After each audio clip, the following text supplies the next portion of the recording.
തൃശൂർ കൊടകര കുഴൽപ്പണ കേസിൽ നിർണായക വെളിപ്പെടുത്തൽ നടത്തിയ ബിജെപി മുൻ ഓഫീസ് സെക്രട്ടറി തിരൂർ സതീഷിൽ നിന്ന് അന്വേഷണ സംഘം മൊഴി രേഖപ്പെടുത്തി. ഇരിങ്ങാലക്കുട അഡീഷണൽ സെഷൻസ് കോടതിയിൽ നിന്ന് കേസിൽ തുടരന്വേഷണത്തിന് അനുമതി ലഭിച്ചതോടെയാണ് സതീഷിൽ നിന്ന് മൊഴിയെടുത്തത്. പ്രത്യേക അന്വേഷണ സംഘത്തലവൻ കൊച്ചി DCP സുദർശന്റെ നേതൃത്വത്തിലുള്ള സംഘമാണ് രാവിലെ 11 മണിക്ക് സതീശന്റെ മൊഴി രേഖപ്പെടുത്തിയത്. അന്വേഷണ സംഘം തൃശൂർ പോലീസ് ക്ലബ്ബിൽ പ്രത്യേക യോഗവും ചേർന്നു.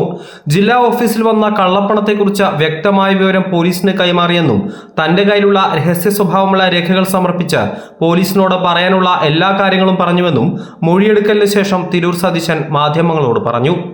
ജില്ലാ ഓഫീസിൽ വന്ന കള്ളപ്പണത്തിനെ കുറിച്ചിട്ടുള്ള എല്ലാ കാര്യങ്ങളും ഞാൻ പോലീസിനോട് വ്യക്തമായിട്ട് മൊഴി കൊടുത്തിട്ടുണ്ട്. പോലീസിന് എൻ്റെ കയ്യിലുള്ള എല്ലാ രഹസ്യ സ്വഭാവമുള്ള കാര്യങ്ങളും ഞാൻ കൈമാറിയിട്ടുണ്ട്. BJP സംസ്ഥാന അധ്യക്ഷൻ K. സുരേന്ദ്രനെയും BJP ജില്ലാ നേതൃത്വത്തെയും പ്രതിക്കൂട്ടിലാക്കിയിരുന്ന വെളിപ്പെടുത്തലാണ് തിരൂർ സതീശൻ നടത്തിയത്. അമൃത ന്യൂസ്, തൃശൂർ.